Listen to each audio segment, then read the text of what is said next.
In 1620, while the Mayflower was in Provincetown, 18 of its men sailed in a small shallop, searching for a place to live. They came to present-day Eastham, where they were met by a group of Nauset. After a brief but violent encounter, the English left towards today's Plymouth. In 2020, we remember this first encounter. We explore its meanings for today and tomorrow.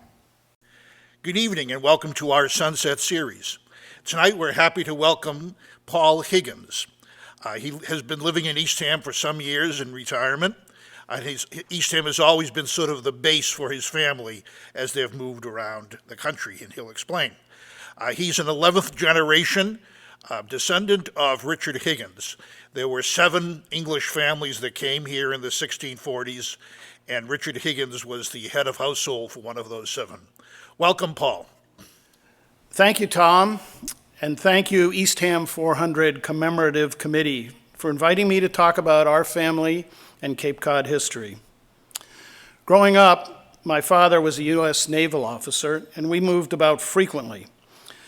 But our family roots were always on Cape Cod, so we came back to visit as often as we could to see our family and our friends. My father had a keen interest in Cape Cod history and made sure that we all took a tour of Evergreen Cemetery to visit our ancestors whenever we came here. When I married my wife Christina in 1970, my aunt Claretta Pope Higgins presented me with my family tree that she designed and drew. It follows the male lineage to me. Our branch follows Richard and Lydia Higgins to Benjamin and Lydia Bangs. They had 9 children. They married in 1661, and from them, Ichabod and Ebenezer descended. They were all landowners around Orleans at that time and Eastham. I'm going to jump to Elkanah Higgins, who was born in 1729. He was said to have fought in the Revolutionary War, and he built what we refer to as the old Higgins homestead in North Eastham. It's on Massasoit Road. Here's a picture from 1900 of the homestead and the shed behind it. You'll notice there's no trees. Back at the turn of the century, there were no trees in Eastham. They'd all been cut down for firewood or buildings. North of the homestead were 40 acres that were farmed at various times, asparagus farming. Here you can see the big barn. It's no longer there. I'm sure it fell down at some point. The homestead passed to John Walker Higgins, Peter Higgins, William, and then to John Worthen, my grandfather. In 1938, my uncle Raymond Higgins and Claretta Higgins, they took it over. In 1978, my cousin Sally Higgins Roberts assumed responsibility from them. She's cared for it and maintained it to this day in the style and authenticity to which it was designed. Here's a picture of it on Massasoit Road today. Elkanah, by the way, is buried in the Bridge Road Cemetery in Eastham. Benjamin Higgins, Elkanah's son, had 9 children. He was married to Mercy Walker, and they lived in Wellfleet, according to our family stories. One of the sons was John Walker Higgins, who's I'm a direct descendant of. He was thought to be a cobbler. My cousin found, when they were doing some work in the homestead, an old cobbler's bench, and you can now see it. It's in the Smith Daly Museum. This is a picture of John Walker from one of our old Bibles. He is buried in Evergreen Cemetery. He was the father of Peter Higgins. Peter fought in the Civil War with the Mass 33rd, from 1863 to 1865. He was in 17 battles over those 2 years, Chancellorsville, Gettysburg, many others, and he marched to the sea with Sherman. We have some of his old letters that are just amazing in their description. This picture, I think, has been around, but it's hanging in the homestead. Peter with full beard.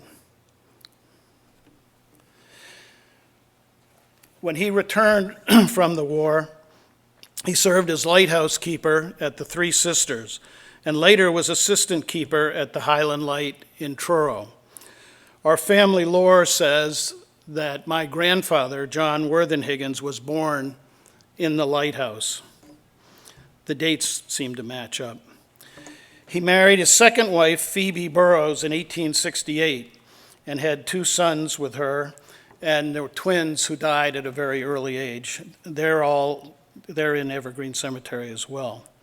William and John Worthen were the sons. John Worthen's my grandfather. Here's Phoebe. Looks like an old tintype.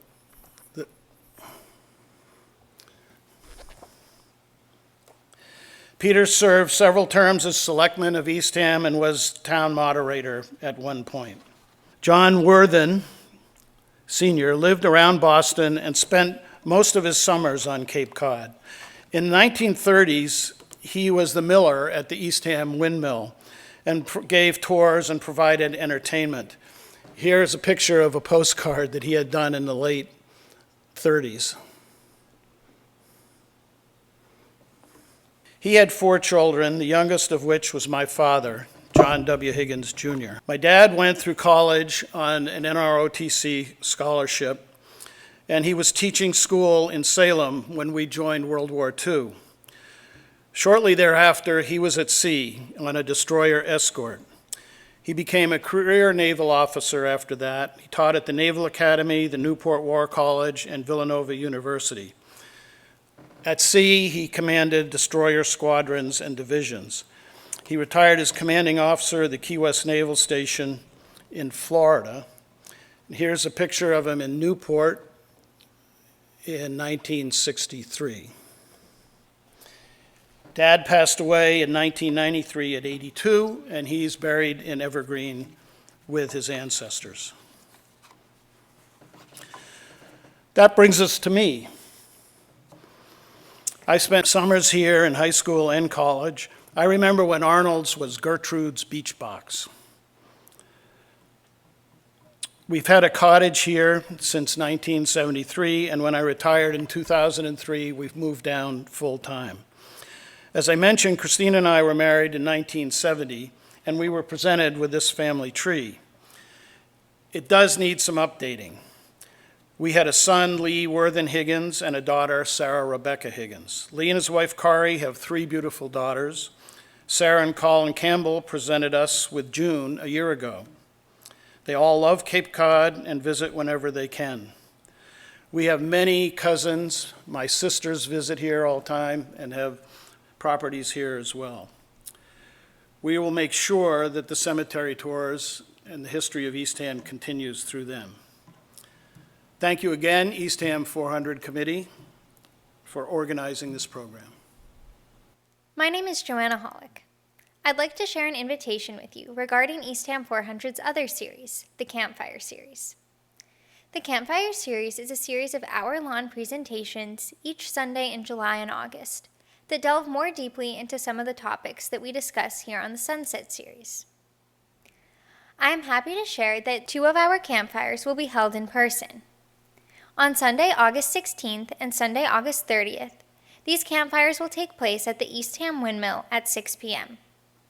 Presentations feature John Hanlon, who has led the campfire programs at Cape Cod National Seashore for the last 20 years, and Linda Coombs of the Aquinnah Wampanoag tribe. Admission is free, but registration is required. You can sign up for these events using a form on our website, www.eastham400.org. We are looking forward to these events and hope to see you there. Thank you.